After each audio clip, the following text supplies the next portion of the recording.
In the last video, we have seen the poetic devices, means figure of speech used by Shakespeare in his poem All the World's a Stage.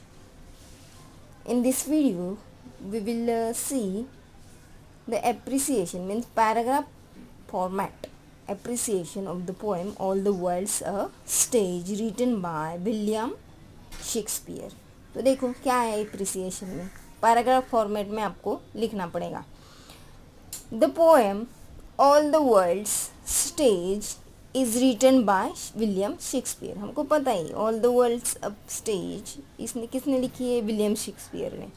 This poem is taken from his play as you like it.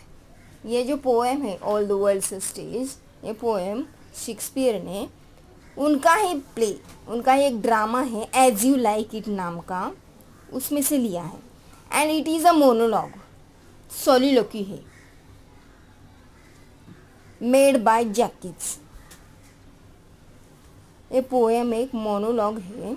Monologue means खुद के बारे में ही बोलना, बताना. Made by Jaques, one of the characters from the play. उनके ही play का एज यू लाइक इट का ही एक कैरेक्टर था जैकीज, उसने ये मोनोलॉग बोला है.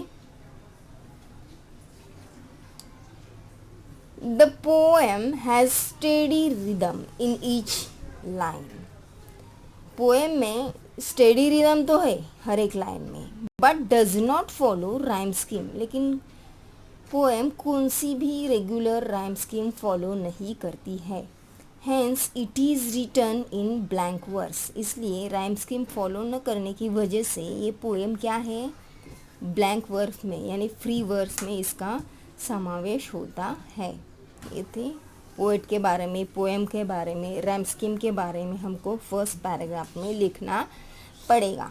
Then in the next paragraph, the poet has used figure of speech such as alliteration, repetition.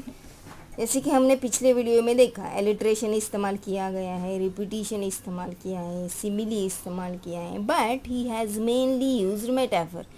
लेकिन उन्होंने प्रोमिनेंटली कौन सा फिगर ऑफ स्पीच यूज़ किया है? Metaphor. All the world's a stage and all the man and women merely players in this. Players उन्होंने देखो first line है, first line क्या है पोएम की? All the world stage and all the man and women merely players. ये जो line है, in this line we can see the stage. देखो इसमें क्या क्या वर्ड्स आए? स्टेज देखो, प्लेयर्स देखो, has been compared. A players, stage, ये वर्ड्स को किसके साथ कंपेयर किया है? डायरेक्टली कंपेयर किया है विथ वर्ल्ड से. स्टेज किसके साथ कंपेयर किया है? पूरे वर्ल्ड के साथ. और प्लेयर्स कौन है इस वर्ल्ड में? Actors respectively. इसमें कौन सा फिगर ऑफ स्पीच इस्तेमाल किया है? मेटाफोर.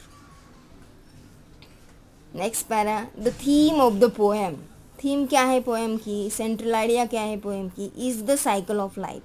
जैसे कि शेक्सपियर ने इस पूरी पोएम में ह्यूमन बीइंग्स के कितने स्टेज दिए हैं? 7 स्टेज में. हर एक इंसान को कितनी स्टेज में जाना पड़ता है उसकी लाइफ स्पैन में? 7 स्टेज में, till his birth to his death. Shakespeare addresses the world a stage. शेक्सपियर ने इस पूरे वर्ल्ड को क्या बोला है? स्टेज बोला है. जैसे एक रंगमंच हो, where everyone has been assigned to play a special role. World एक स्टेज है और उस पर हर एक वर्ल्ड के जो ह्यूमन बींग है उसको क्या करना है? उसका अपना अपना रोल जो कि स्पेशल है वो क्या करना है? असाइन करना है, प्ले करना है. The birth is the entrance. हमारा जब जन्म होता है, बर्थ होता है, वो हमारी इस दुनिया में क्या है? उस स्टेज पे क्या है? एंट्रेंस है. जैसे एक्टर एंट्रेंस करते हैं पहली बार रंगमंच पे, जैसे हमारा बर्थ होता है, हम भी इस दुनिया में क्या करते हैं? एंटर करते हैं, एंट्रेंस होता है हमारा. एंड द डेथ, और जब हमारी मृत्यु होती है, is the exit for everyone. जब हम इस दुनिया से चले जाते हैं, जब हमारी डेथ होती है, तब हम क्या होते हैं? इस दुनिया से एग्जिट होते हैं. जैसे स्टेज से उसका रोल प्ले करने के बाद एक्टर क्या होता है? एग्जिट होता है. वैसे ही हम अपना पूरी लाइफ स्पैन में 7 रोल प्ले करके क्या होते हैं? एग्जिट होते हैं। ये सिर्फ एक इंसान के लिए नहीं है, पूरे वर्ल्ड में जो जो ह्यूमन बीइंग है उनको कंपेयर किया है। The poet has divided the life into 7 stages. पहले हमने देखा पोएट ने क्या किया है, शेक्सपियर ने हमारी पूरी लाइफ को कितनी स्टेज में डिवाइड किया है, 7 स्टेज में। Each has its own varied qualities, और हर एक स्टेज की, चाइल्डहुड, इन्फेंट की, फिर चाइल्डहुड की, फिर यूथ की, फिर मैच्योर पर्सन की, हर एक स्टेज में क्या है, हमारी अपनी क्या है, वेरी इम्पोर्टेंट क्वालिटीज़ हैं एंड फीचर्स है। It tells how one start out an infant. ये पोएम हमको क्या बताती है कि कोई भी इंसान, इन्फेंट, जब वो जन्म लेता है, जब वो शिशु होता है, व्हेन इट इज़ हेल्पलेस, तब भी वो क्या होता है, हेल्पलेस होता है।